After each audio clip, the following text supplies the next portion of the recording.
Magandang araw sa inyong lahat. Naway na sa mabuti kayong kalagayan ngayon. Ako nga po pala si Kate Winslet Piñeles at ngayong araw na ito, aming bibigyan diin o pagpapakahulugan kasamang aking mga kagrupo kung ano nga ba ang mga batayang kaalaman sa ekokritisismo. Maari nga bang may koneksyon ang lipunan, kultura at kalikasan sa tingin ninyo? Bago kami magsimula, nais lamang namin hilingin sa inyo ang inyong atensyon at pakikinig sa aming pag-uulat. Una, ang mga batayang kaalaman sa ekokritisismo. So ang relasyon ng tao at ng kalikasan ay mahalagang ugnayan na hindi dapat ipagkibit-balikat lamang. Ang tao, lipunan at kultura nito at ang kalikasan ay mahahalin tulad sa isang katawan na kung ang bahagi nito ay masasaktan, apektado ang lahat ng bahagi ng nasabing katawan. Bakit nga ba mahahalin tulad ang lipunan, kultura at kalikasan sa isang katawan? Kung napapansin nyo, kapag ang isang tao ay nagkakaroon ng sakit, lahat ng kanyang parte ng katawan ay apektado. Halimbawa, sakit ng tiyan at ngipin. Hindi nakakapag-isip ng maayos o hindi niya nagagawa ang gusto niyang gawin. Ito na lamang ay mahahalin tulad sa kultura, lipunan at kalikasan nga kapag ang kalikasan ay inabuso ng isang mamamayan o mga mamamayan, lahat ng nasa lipunan ay apektado. Kaya naman, mahalin tulad ito sa isang katawan. Panitikan ay refleksyon ng lipunan at kulturang umiiral. Ang lipunan at kulturang umiiral nito ay kasama na kapaligirang humuhulma sa pisikal ng panitikan. Ang panitikan ay refleksyon ng lipunan at kulturang umiiral. Ang katotohanan ng magkakaugnay ang tao at ang kalikasan ay mapapansin sa mga panitikang umiiral.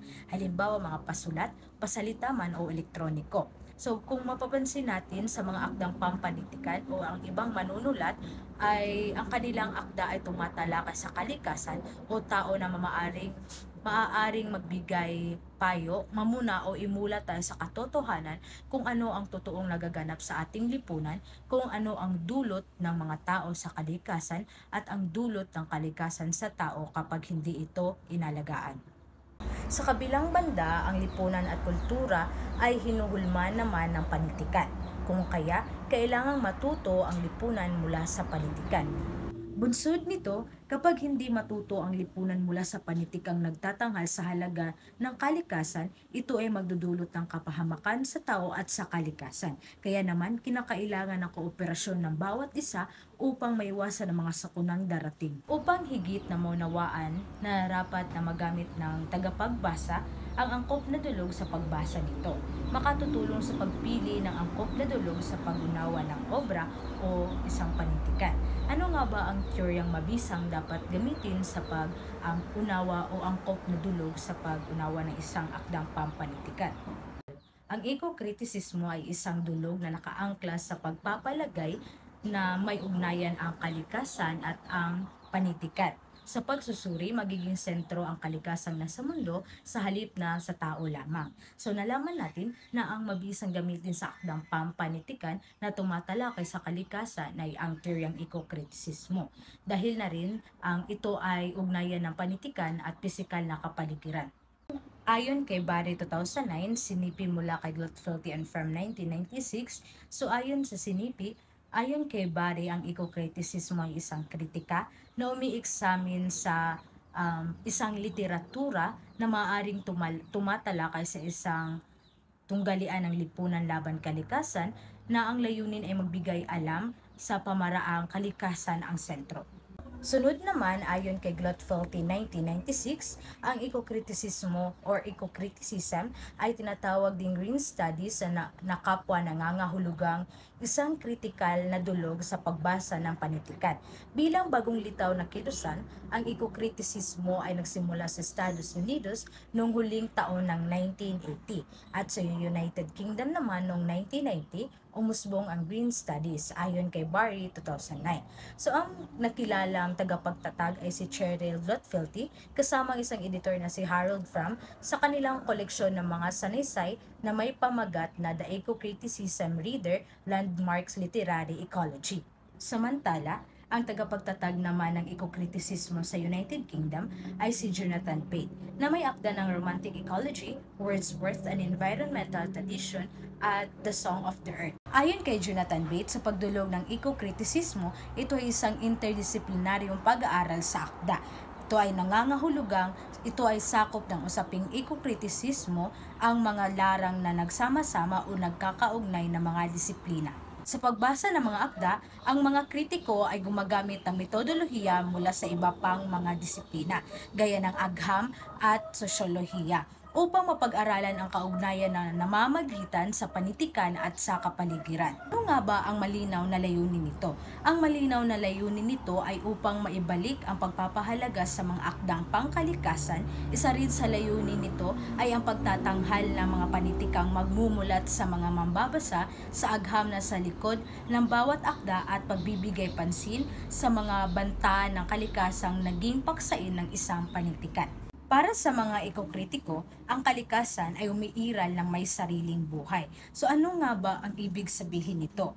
Ayon din kay Barry 1996, may epekto sa mga tao ang kalikasan at sa ganoong kaparaanan ay naaapektuhan din ng tao ang kalikasan. So sa mga ekokritiko, ang sinusuri nila ang akda gamit ang lente ng kalikasan. Ang kalikasan ay umiiral na may buhay. So dahil ang kalikasan ay ginawa ng Diyos, sa ganitong paraan may epekto sa mga tao ang kalikasan at naapektuhan din ng tao ang kalikasan. Kung ating susuriin, ito ay konektado lamang o vice versa. Halimbawa na lamang kapag ang tao ay nabuso ang kalikasan, ito ay babalik at babalik din sa atin. Ngunit kapag ang kalikasan ay walang mamayan o walang tao sa lipunan, halimbawa ay isang puno, ito ay tutubo at tutubo lamang kahit hindi aalagaan ng mga tao. Sa huli, tayo rin ang magdudusa kapag inabuso natin at magkakaroon ng mga sakunang hindi natin inaasahan. So ayon kay Hitesh Parma, ang buhay na walang kalikasan at buhay na walang panitikan ay halos imposible. Sa pagsusuring ekokritisismo, tinitignan. Ayon kay Hitesh Parma, ang buhay na walang kalikasan at buhay na walang panitikan ay Ayon kay Hitesh Parma, ang buhay na walang kalikasan at buhay na walang panitikan ay halos imposible. So sa pagsusuring ekokritisismo, tinitignan ang kalikasan hindi lamang bilang isang konteksto, kundi isang entidad na may katumbas na halaga sa mga bidang tauhan ng isang paksa. Napaka-importanteng aparato din ng dulog na ekokritisismo sa mga mambabasa na basahin ang panitikang bayan na pumapaksa hinggil sa kalikasan. Maaring makita ng mga mambabasa ang iba't ibang perspektibo ng pagtatanghal sa kalikasan. Mailalahad ang mga kaaya-ayang larawan ng isang lugar o kaya'y mga banta sa pagkasira ng kalikasan. Isa sa magandang halimbawa na lamang nito ay ang ating bansang Pilipinas, na taon-taon nakakaranas ng mga sakuna, baha, bagyo, lindol, landslide na bunga ng pagguho ng lupa sa kagubatan. Ito ay sumasalamin din sa panitikan na maaaring suriin ng mga ekokritiko gamit ang teoryang ekokritisismo, na dahil din sa mga tao o makagagawa ng mga tao, tapon ng basura, tapon dito, kaya nagbubunga ito ng mga bagyo o landslide o kaya kaning pagkakaingin na pinagkikitaan ng mga tao. Magandang araw sa lahat. Ako si Madel Milloria at ngayon iuulat ko ang susunod na aralin na pumapatungkol sa bagong teoryang pampanitikan. Ano nga ba ang ekokritisismo? Ito ay pinaikling anyo ng ecological literary criticism. Ang ekokritisismo ay nagmula sa salitang Greek na oikos at kritos. Ang oikos ay nakapokus o nakatuon sa pinakamalawak na tahanan, ito ay ang kalikasan o nature sa salitang Ingles. Habang ang kritos naman ay tagapaghatol ng kalidad at integridad. Para sa karagdagang kaalaman, ang ekokritisismo ay isang dulog na nakaangkla sa pagpapalagay na may ugnayan ang panitikan at ang pisikal na kapaligiran. Ayon naman kay Hitesh Parma, ang buhay na walang kalikasan at ang buhay na walang panitikan ay halos imposible. Dumako naman tayo para sa mga taong nagbigay ambag upang pahalagahan ang kalikasan gamit ang kanilang galing sa pagsusulat. Unahin na natin dito si Henry David Thoreau, isang Amerikano, poet at philosopher. Nakilala sa kanyang akda na pinamagatang Walden o Life in the Woods. Ito na ay nangangahulugang isang refleksyon sa simpleng pamumuhay sa isang magandang kapaligiran. Sa pag-usbong ng panahon ay nagbago na rin ang daloy ng mundo. dahil ito sa modernisasyon. Dahil dito napabayaan na natin ang kapaligiran. Ngunit ayon kay Henry, ang tunay daw na kaligayahan ay nasa kalikasan, pagtulong sa sarili at pagkasya sa simpleng mga bagay na nasa kalikasan mismo. Dito natin masasabi na tayong mga tao ay dapat marunong makontento sa buhay. Kapag meron tayo nito, ay makakamit natin ang tunay na kaligayahan. Ngayon, tumako naman tayo para sa pangalawang manunulat. Siya ay si John Muir. Kilala rin bilang John of the Mountains at Father of National Parks. Ang kanyang tanging akda ay pinamagatang The First Summer in Syria. Ito ay tungkol sa kanyang paglalakbay sa mga magagandang lugar sa Syria. Ang kaniyang aktivismo ay nakatulong upang mapanatili ang Yosemite Valley at Segovia National Park. Ang kaniyang halimbawa ay nagsilbing inspirasyon para mapangalagaan ang marami pang lugar at mga wild areas sa Syria. Ang pangatlong manunulat ay si Ralph Waldo Emerson. Ang kaniyang akda ay pinamagatang Nature. Ang panghuli naman ay si Margaret Fuller, isang American journalist, critic at translator. Ang kaniyang akda ay pinamagatang Summer on the Lakes, na tungkol sa pagbubunyi sa kagandahan ng kalikasan. Dumako naman tayo sa mga taong nagdaguyod sa eco-kritisismo. Ito ay sina Jonathan Bate, Lawrence Kopp, Richard Gregg, Greg Garrard at si Terry Gifford. Sila ang tumulong upang maipalaganap ang kahalagahan at upang patuloy na mabuhay ang eco-kritisismo. May dalawang pangkat ang ekokritiko ng Amerika at ang ekokritiko ng Britanya. Magkaugnay lamang ang kanilang layunin bagamat nagkakaiba lamang sa kanilang pinagbibigyan ng tono o pinagbibigyan ng pansin. Ang ekokritiko sa Amerika, ginagamit nilang termino ay ang eco-criticism. Ito ay nakatuon sa kagandahang dulot ng kalikasan. Sa kabilang dako naman, ang ekokritiko ng Britanya ay nakatuon sa paglilimi sa mga destruksyon o panganib na dulot ng tao sa kalikasan. Ngunit ayon kay Finn, ang pinakapangunahing layunin ng ekokritisismo ay ang preserbasyon ng kalikasan para sa kaligtasan ng sangkatauhan. Paano nga ba natin maipepreserba ang ating kalikasan? Simple lamang maging responsable tayong mamamayan at sumunod tayo sa mga batas at alituntunin. Higit sa lahat, pangalagaan natin ito sapagkat tayo ang naatasang tagapagpangalaga ng ating kalikasan. Ayon kay Thomas Jean, ang ekokritisismo ay isang interdisiplinaryong pagdulog sa panitikan. Dagdag pa niya, ang ekokritisismo ay ang pag-aaral ng kultura at produkto na may koneksyon ng tao sa kalikasan. Dumako naman tayo sa teoryang narratology ni Aristotle. Ang teoryang ito ay nakatuon sa pagsusuri ng estruktura, salaysay, batay sa panahon ito umiral. Habang ang narratolohiya naman ay ang pag-aaral sa estruktura ng kwento. Ang layunin ng panitikan ay ang ipakilala ang kultura ng may akda sa mga taong hindi pa ito kilala. Ano nga ba ang kultura?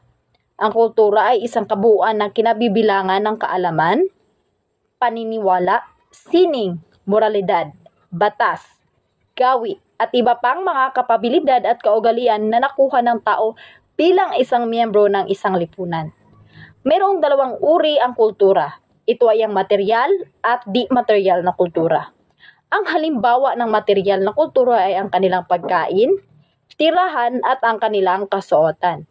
Habang ang di-material naman ay ang kanilang kaugalian, tradisyon at maging ang kanilang wika. Dumako naman tayo sa relasyon ng panitikan sa iba't ibang larangan. Ang panitikan ay isang refleksyon ng isang lipunan. Dahil sa pamamagitan ng panitikan, nailalahad natin ang ating damdamin at saloobin hinggil sa isang lipunan. Dumako naman tayo sa ekokritisismo at kultural na antropolohiya. Nalaman na natin ang ibig sabihin ng ekokritisismo at kultural. So ano nga ba ang antropolohiya? Una, ito ay isang agham panlipunan na nakatuon sa pag-aaral ng lahat ng aspeto ng kalikasan ng tao. Galing ito sa salitang Griego na binubuo ng mga salita mga anthropos, tao, logo, kaalaman o agham. So ano nga ba ang koneksyon ng tatlong ito? So, hindi mapapasubili ang kasiyahan ay kaalaman ng panitikan sa lipunan, kung saan ito umiiral. So, ang panitikan ay panulaan ayon kay Horace na naglalayong mag-aliw at magturo. kasiyahang dala ng panitikan sa lipunan ay daan sa may kapal, habang ang kaalamang dala ng akda maging gabay ng tao sa kanyang pakikipag-ugnayan sa kapwa. Sa lente ng ekokritisismo, sinusuri ng ugnayan ng tao at kalikasan na naging bahagi ng panitikan. Dahil dito, magkakaroon ng pagkakaisa ang mga tema ng pagbubuni ng kalikasan at pagbibigay babala ng mga panganib sa kalikasan na mababakas sa mga panitikang bayan. Ito ay kadalasan natin makikita sa mga panitikang bayan na nagbibigay babala at ang epekto ng kalikasan sa tao or ang masaganang epekto ng kalikasan sa ating lipunan. Dahil bakit nga ba kinakailangan ng pagsasanib ng dalawang nabanggit, ang pagbubuni ng kalikasan at pagbibigay babala? So dahil magkakaugnay o interdisiplinaryo ang pagsusuri gamit ang ekokritisismo, dito rin papasok ang pag-aaral ng kultura at antropolohiya. So maaari itong gamitan ng mga iba pang teorya o halimbawa yung mga agham panlipunan at kasaysayan at iba pang teorya na konektado sa kalikasan. Kay Gutfeld in 1994, we are facing global crisis today, not because of our ecosystem function, but rather our ethical system function. Getting through the crisis requires understanding our impact on nature as precisely as possible. But even more, it requires understanding those ethical system and using that understanding to reform them. So, ayon kay Gutfeld, hindi ang kalikasan ang problema, bagkus tayong mga tao ang problema kung paano tayo mag-isip, paano natin pakikitunguhan ang kalikasan. So, ang ating mga kaalaman, halimbawa ay sa mga panitikan, ito ay magdudulot sa atin na dapat natin baguhin ang ating pakikitungo sa kalikasan. Sa makatuwid, ang lahat ay may katungkulan na makiisa sa pagpapalaganap sa mga kaalamang may kinalaman sa paano nakipag-ugnayan ang tao sa kapaligiran, ano ang epekto ng pakikipag-ugnayang ito, at paano tugunan ang masamang epekto ng tao sa kapaligiran. Sa makatuwid, ang lahat ay may katungkulan na makiisa sa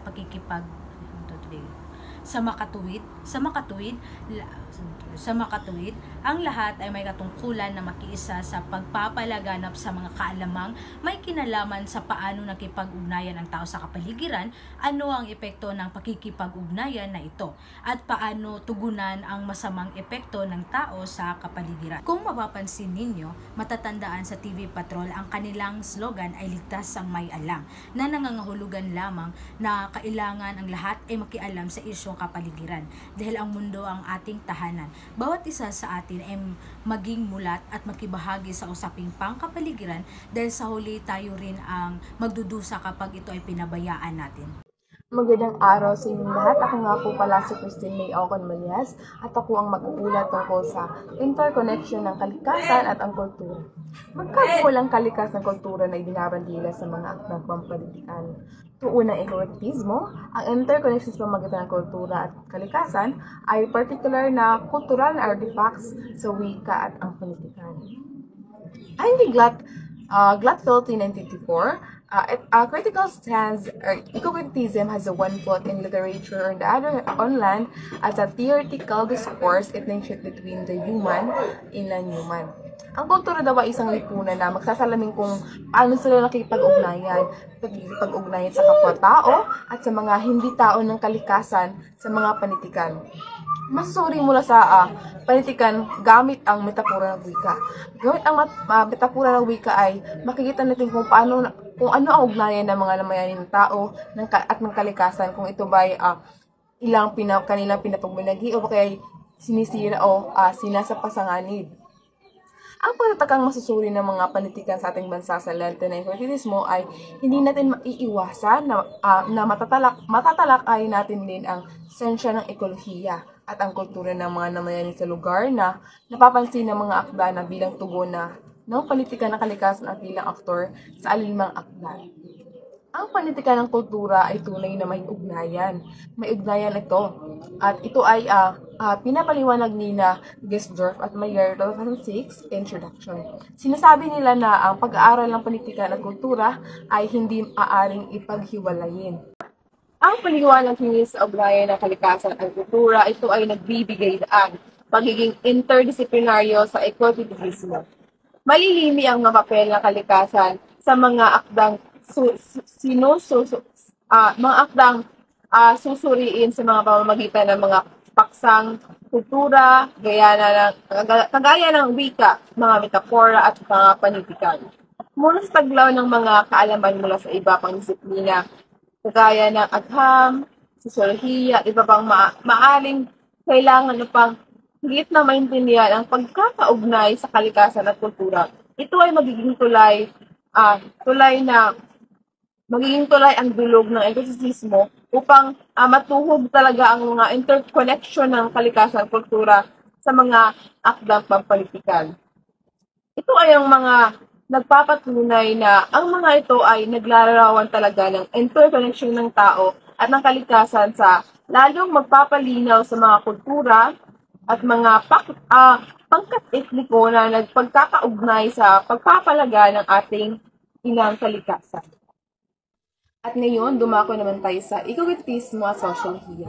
Hindi bago ang suliraning pangkapaligiran sa lipunan o sa mundong pangkalahatan. Hindi talaga mawala nang magkaroon tayo ng lindol, bagyo, pagbaha ng mga pangyayari. Ito ay malaking kontribusyon para maghirap ang isang tao, maghirap ang mga karamihan, hindi man mawala ng ari-arian, kundi mahal sa buhay, upang hanap buhay. Ayon kay Gladfelty 1996, we are facing a global crisis but not because of our ecological system function, but it rather because of our ethical system function. Sobrang malinaw sa sinasabi dito na ito ay sinundang sipe ng krisis sa lipunan na matatamasa ng mga tao dahil na rin ito sa hindi etikal na pakikipag-ugnayan sa tao sa kalikasan. Ito ay pangyayari na ang mismo tao talaga ang hindi nakikipag-ugnayan sa kalikasan. Kasi ang ibang tao kasi sa isang bagay lang, kagaya ng pagtapon ng basura, hindi tayo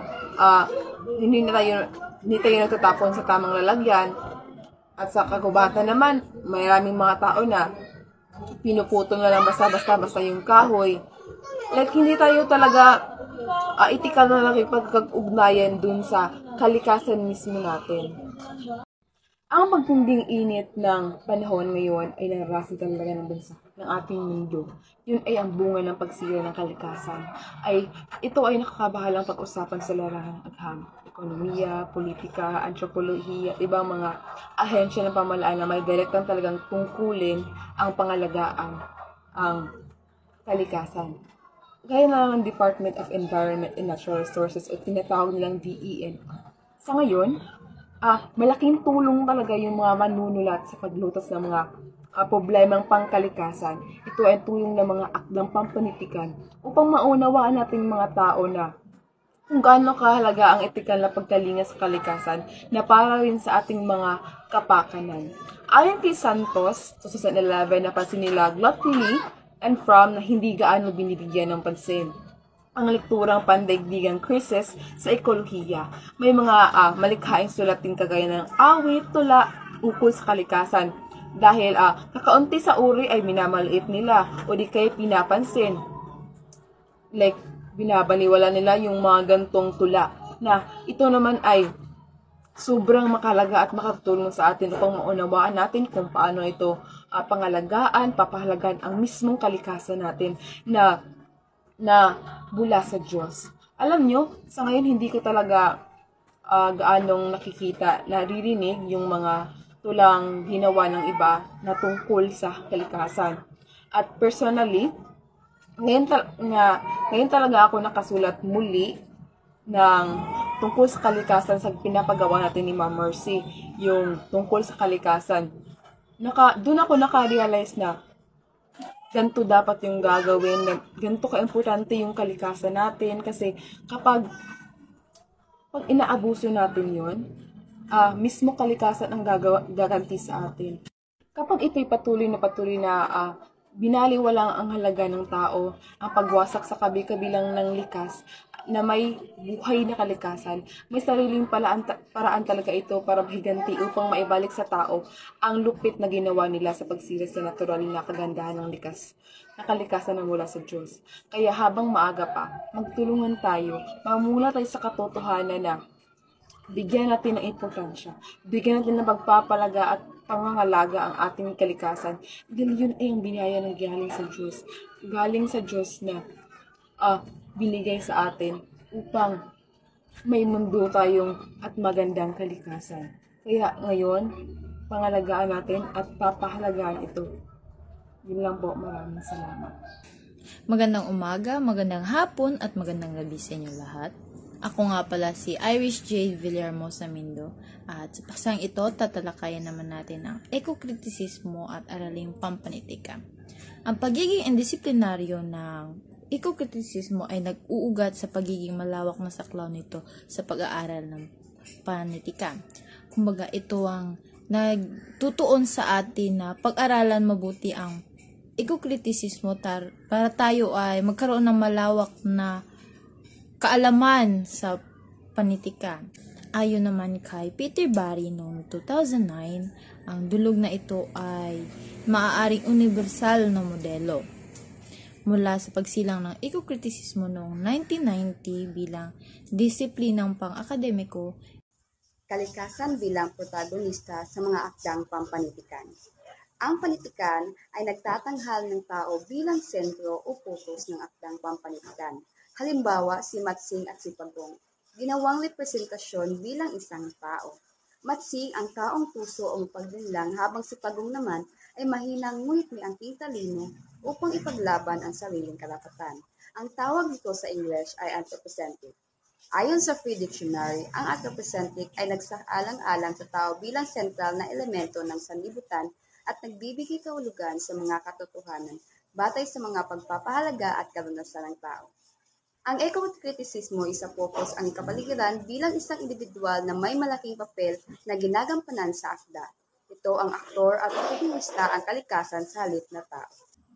Ayon kay Larson 2012 abstract, The Cosmopolitanization of Childhood Eco-Knowledge in Children's Eco-Edutainment, ang pagsisiwalat ng mga kaalamang manghikayat sa kabataan upang makisangkot sa pagligtas ng mundo mula sa mga sakuna sa pamamagitan ng pag-analisa ng mga aklat pambata na pangkalikasan. Tinawag na eco-knowledge makatulong upang maging maalam sa mga isyong pangkapaligiran.